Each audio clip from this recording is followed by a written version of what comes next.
करते हैं उस मामले की जिसने कराची के शहरियों का जीना अजाब किया हुआ है, और वो है जनाब कचरे और सीवेज लाइनों का मसला, जो कि इतना संगीन है कि जितनी कोशिशें कर ली जाएं, जितने दावे कर लिए जाए, जितने इदारे बना लिए जाएं, जितने सरबराहान तब्दील कर लिए जाएं, जितने इलेक्शन करा लिए जाएं, जितनी जमातें तब्दील कर ली जाएं, ये मसला हल होने का नाम नहीं ले रहा। और शफाफ मसले हल भी कैसे होंगे? यहाँ पे एक माफिया भी रुकावट बनी हुई है, और हमने हमेशा देखा कि कराची के मसले को पोलिटिसाइज करने की कोशिश की जाती है। कराची में जब कोई बड़ा मसला होता है तो उस पर सियासत की जाने की कोशिश की जाती है तमाम तर पार्टीज की जानिब से, लेकिन हल पे कोई काम नहीं करता। जो शहर के बरसाती नाले हैं, यहाँ पर हम देख रहे हैं कि दिन दहाड़े कचरा डाला जा रहा है, कोई पूछने वाला नहीं है।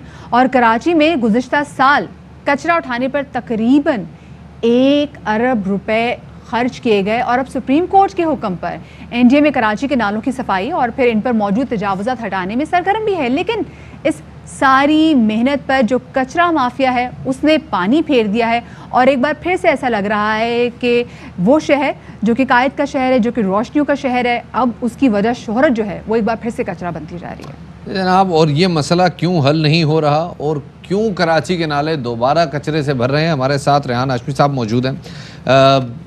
उसके पेशतर इसके कि हम रेहान हाशमी साहब की तरफ जाएं, वज़ीर आज़म इमरान खान ने इस हवाले से कुछ कहा था, ज़रा वो भी निशानदेही कर लेते हैं। बारिश आती है तो पानी आता है, तो पानी तो आ गया कराची। सिंध से इंटीरियर से गवर्नमेंट इलेक्ट होती है, वो वहाँ से वो ज़्यादा उधर पैसा, उनकी तवज्जो कराची बिल्कुल यानी खंडर बन चुका है। इसका तरीका पहले अभी तो हम कर रहे हैं काम एनडीएमए के ज़रिए और सिंध गवर्नमेंट हम मिल के अब कोशिश कर रहे हैं इंशाल्लाह। ये अभी तो 60 टीमें काम कर रही हैं फ़ौज की, जो कि अभी पहले तो रिलीफ देंगी क्योंकि इस वक्त बड़ी डिसलोकेशन हुई है, फिर नाले साफ़ करेंगी, उसके बाद सीवरेज सिस्टम कराची का हमने ये फ़ैसला किया, और फिर पानी का सप्लाई। इसका जो पूरा हल है वो इनका मैनेजमेंट सिस्टम बदलना पड़ेगा, जो इंशाल्लाह हम अब ये लोकल गवर्नमेंट इलेक्शन में पंजाब और उधर कर रहे हैं केपी में। लेकिन इसका हल कराची का सिंध का बिल्कुल लोकल गवर्नमेंट, क्योंकि इन्होंने पावर तो चलेगी 18th अमेंडमेंट में इनके पास सूबों में, वो नीचे गई नहीं है पावर, लोकल गवर्नमेंट में तो पावर नहीं गई। क्यों कराची का मसला हल नहीं हो रहा, लोकल गवर्नमेंट को इतनी पावर नहीं मिली? इस हवाले से बात करने के लिए हमारे साथ स्टूडियोज़ में मौजूद है साबिक चेयरमैन सेंट्रल रेहान हाशमी साहब, उनको शामिल गुफ्तगू करेंगे। रेहान साहब, बहुत शुक्रिया बाखबर सवेरा को वक्त देने के लिए। ये बताएगा कि कराची के जो कचरे का मसला ये हल होने का नाम ही क्यों नहीं ले रहा, अब तक क्यों नहीं कुछ ऐसा किया जा रहा कि तदारुक हो सके इसका? बिस्मिल्लाहिर्रहमानिर्रहीम। देखें, पहली चीज़ तो ये है कि इस बात को समझें कि जितने भी बल्दियाती इदारे हैं वो कराची के मेयर के पास नहीं थे, और बल्दियाती इदारों में क्या है, सॉलिड वेस्ट यानी कि कचरा उठाना, वाटर एंड सीवरेज बोर्ड हो, या मास्टर प्लान हो, बिल्डिंग कंट्रोल हो, डेवलपमेंट अथॉरिटी हो। अच्छा, ये तमाम बल्दियाती इदारे हैं। अगर किसी सिविलाइज्ड मुल्क के किसी भी शहरी से अगर आप ये बोलेंगे कि ये तमाम इदारे आपके मेयर के पास नहीं थे, तो ये हमारा मजाक उड़ाएगा, और होना ये चाहिए था कि तमाम बल्दियाती इदारे मेयर के पास होते हैं। अच्छा, ये बात अभी वज़ीर आज़म ने भी ये बात इंडोर्स की, जो एमक्यूएम कहती हुई आ रही है थ्रू आउट, क्योंकि एमक्यूएम कराची की स्टेक होल्डर है। जो कोर इशूज़ हैं वो हम आइडेंटिफाई भी करते हैं और उसको रिजॉल्व करने का सोल्यूशन भी दे रहे होते हैं। अच्छा, ड्राइविंग सीट पे कौन बैठा हुआ है सिंध के, और ड्राइविंग सीट पे वो लोग हैं जिनका कराची से स्टेक नहीं है, जो कराची से इलेक्ट होकर नहीं आए, तो उनकी सिंसियरिटी, उनके अखलास वो नज़र नहीं आता। कराची जिस तरह रेवेन्यू कंट्रीब्यूट करता है नेशनल इकॉनमी में या प्रोविंशियल इकॉनमी में, उस तरह डेवोल्यूशन ऑफ पावर नहीं हुई और अथॉरिटी नहीं हुई उस तरह दी गई, और जो एडमिनिस्ट्रेटिव और फाइनेंशियल पावर थी वो भी नहीं दी गई। साहब देखिए, अगर किसी भी, मैं एग्री करता हूँ इस बात से, किसी भी शहर को अगर तरक्की करनी है तो उसकी यूनियन काउंसिल लेवल पे इदारों की डेवोल्यूशन होनी चाहिए, चाहे वो फायर डिपार्टमेंट हो, चाहे वो नक्शे मंजूर करने का डिपार्टमेंट हो, चाहे वो वाटर एंड सीवेज हो, या कोई भी दीगर मामला हो, वो यूनियन काउंसिल लेवल पे होना चाहिए। एमक्यूएम तो अदालत में गई हुई है 140A की इम्प्लीमेंटेशन के हवाले से, अभी तक उस पर कोई पेशरफ्त हुई है?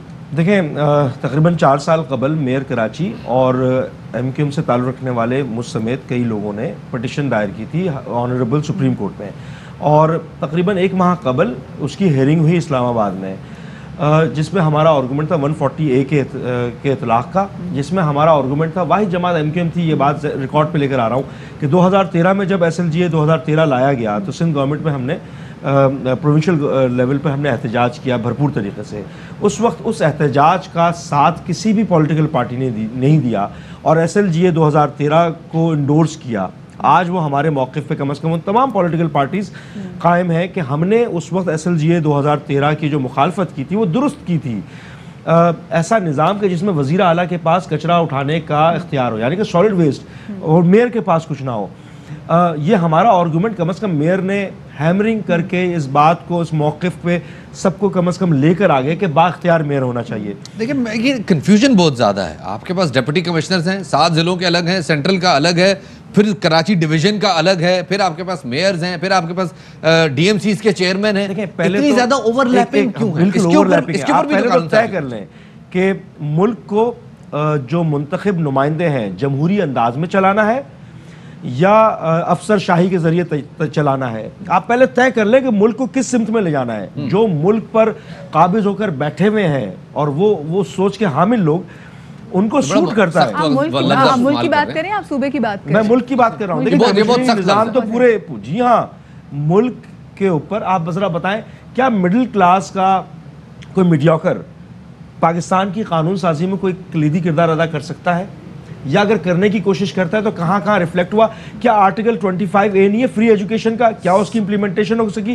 क्या आर्टिकल 19 मौजूद है? क्या आर्टिकल 140A मौजूद है? और इस तरह के बेशुमार चीज़ें हैं जिसकी ज़रूरत है मुल्क को। तभी तो हम डिमांड करते हैं कि रियासत को इंटरवेंशन करना चाहिए। अब जब रियासत की इंटरवेंशन की अब ज़रूरत है, NDMA के इंटरवेंशन की ज़रूरत इसलिए पड़ी कि सूबाई हुकूमत 18वीं तरमीम के बाद उस तरह डिलीवर नहीं कर पाई जिस तरह डिवॉल्व करना था उनको इख्तियारात को। अब जब सूबाई हुकूमत नहीं कर रही तो हम रियासत से गुजारिश करेंगे, हम फेडरल गवर्नमेंट से गुजारिश कर रहे हैं। और अगर खुदा न खासा फेडरल गवर्नमेंट भी नाकाम होती है तो लोग सड़कों पर होते हैं, लोगों को अपने हकूक़ चाहिए होते हैं, लोग जिस तरह कंट्रीब्यूट कर रहे होते हैं लोगों को उसके रिजल्ट चाहिए होते हैं।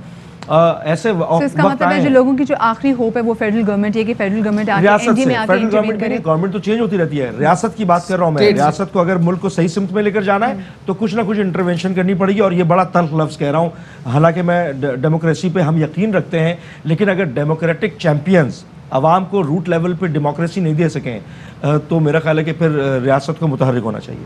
रियासत को मुतहर्रिक होना चाहिए। जनाब साबिक चेयरमैन सेंट्रल रेहान हाशमी साहब हमारे साथ मौजूद थे और बता रहे थे कि इतनी ज़्यादा जो ओवरलैपिंग है, कानून साजी है, कानून तो है मौजूद हैं लेकिन कानून साजी नहीं है, उसके लिए अब कोई ना कोई इंटरवेंशन की ज़रूरत है। लेकिन कानून है आर्टिकल से, पर उसके इम्प्लीमेंटेशन की काफ़ी ज़्यादा ज़रूरत है। क्योंकि हम ज़रा बात कर रहे थे कराची के कचरे के हवाले से, तो कराची का कचरा कब उठेगा मालूम नहीं है, लेकिन सॉलिड वेस्ट मैनेजमेंट का निज़ाम घर घर बनाया जा सकता है। कोई बहुत बड़ी रॉकेट साइंस नहीं है और इसके लिए हुकूमत की जानिब से इक़दाम लेने की भी ज़रूरत है। और इस हवाले में लाहौर में काम जारी है। लाहौर की शहरी है जी शकील कुरैशी, ये एक ऐसा इदारा चला रहे हैं जहां कचरे को दुरुस्त अंदाज में ठिकाने लगाकर ना सिर्फ माहौल को आलूदगी से बचाया जा रहा है बल्कि इससे पैसा भी कमाया जा रहा है। और जो पैसा इससे कमाया जा रहा है वो बच्चों की तालीम पे इन्वेस्ट हो रहा है। इसी वाले से बात करने के लिए हमारे साथ मौजूद हैं रुबीना शकील कुरैशी, जो कि CEO हैं आरजू एजुकेशन एंड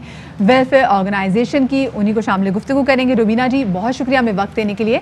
ये बताइएगा कि ये कचरे को ठिकाने लगाने के हवाले से जो आपने मॉडल बनाया है, ये शहरियों को कि किस तरह की तरबियत कर सकता है और किस तरीके से हमारे काम आ सकता है? ये अस्सलाम वालेकुम। हमारा अभी आप जो तमाम हजरात इस बात पे बहस भी कर रहे हैं और परेशान भी हो रहे हैं कि इस कूड़े का मसला हल नहीं हो रहा और कराची में ये मसाइल बढ़ते जा रहे हैं जो कि परेशान कुन भी हैं और हमें उदास भी करते हैं। लेकिन वाकई इससे कोई रॉकेट साइंस नहीं है, ये बहुत आसानी से बहुत अच्छे तरीके से मैनेज किया जा सकता है, जैसे कि हमने लाहौर में किया है। हम लोगों को काउंसलिंग करते हैं, लोगों तक पैगाम देते हैं, लोगों को समझाते हैं कि आप अपने घरों में जो कूड़ा पैदा हो रहा है उसको अपने घर में ही सेग्रीगेट करें, उसको जो है ना बाहर सड़कों पे उनके पैकेट बना के ना रखें जिससे बहुत से मसाइल पैदा हो जाते हैं। क्योंकि जो कूड़ा चुनने वाले हजरात हैं वो थैले को खोल देते हैं, अपने मकसद का सूखा कूड़ा निकाल देते हैं और बाकी सारा कूड़ा ऐसे ही बिखरा रहता है और वो उतनी देर तक बिखरा रहता है जब तक उठाने नहीं आता। और उस दौरान वो नालियाँ भी बंद करता है, गटर भी बंद करता है और बीमारियों का बाइस भी बनता है और मक्खियाँ भी इस पर भी रहती हैं। तो अगर हमारे शहरी ये करना शुरू कर दें कि वो थैला जो बाहर सड़क पे रखा जा रहा है उसके अंदर सूखा कूड़ा तो बिल्कुल ही ना डालें। इसमें एक पूरी लिस्ट हम बताते हैं लोगों को कि सूखे कूड़े से मुराद हम क्या कह रहे हैं? थोड़ा सा रुबीना साहब हमें हमारी मालूमात के लिए बताइएगा। देखें, प्लास्टिक की बोतलों के हवाले से तो बहुत बात होती है जी, प्लास्टिक की बोतलें रिसाइकिल, क्योंकि वो प्लास्टिक जरा काम का होता है, लेकिन जो प्रोडक्ट सबसे ज्यादा प्रॉब्लम कॉज करता है वो है प्लास्टिक की थैली, जिसको हम शॉपर कहते हैं। उस थैली का क्या इस्तेमाल हो सकता है? हम ये कहते हैं कि वो थैली भी आप अगर बहुत ज्यादा गीली नहीं है, आप उसको भी अलग से रखें, और उसको हम बाद में गट्ठे से बना देते हैं इनके, जो कि काफी एक सॉलिड चीज बन जाती है, और वो भी मुख्तलिफ जगहों पे इस्तेमाल हो सकती है। हमारे इधर लाहौर में बहुत से एरियाज हैं जहाँ लोग झुग्गियों में रह रहे हैं, तो वो एक मोटी सी ईंट भी बन सकती है, और उसका बहुत जगहों पे ऐसे काम लिया जा सकता है। चारपाइयां भी बन सकती हैं इसके गट्ठे बना के। बहुत कुछ, मतलब हमारे लाहौर में इस वक्त 5000 से ज्यादा बच्चे फ्री पढ़ रहे हैं, जिसमें हमारा 30% से ज्यादा का जो फंड जनरेट हो रहा है वो इस सूखे कूड़े से हो रहा है। और बहुत से लोग ताउन, मतलब इसमें 7-8 हजार से ज्यादा लोग मेरे साथ कोऑपरेट कर रहे हैं। अभी तो बहुत छोटी सी तादाद है, लेकिन क्योंकि हमारी टीम अभी छोटी है, हमारे वसाइल कम है, अगर हमारे वसाइल बढ़ा दिए जाएं और हमारी टीम की थोड़ी सी जो है अखराजात बर्दाश्त करने के, मैं रुबीना जी क्विकली बस जल्दी से बता दीजिए कि एक घर कितना कमा सकता है इससे? एक इदारे की हमारे बात करिए, एक घर की, एक हाउस यूनिट, एक हाउस जो है वो हम एक अंदाजा करते हैं, एक महीने के बाद वो जो है 2000 के करीब उससे फंड जनरेट हो जाता है। 2000 रुपए कमाए जा सकते हैं सिर्फ कचरे को सही तरह ठिकाने लगाकर। बहुत बहुत शुक्रिया जी, रुबीना शकील कुरैशी हमारे साथ मौजूद। लेते हैं छोटा सा ब्रेक।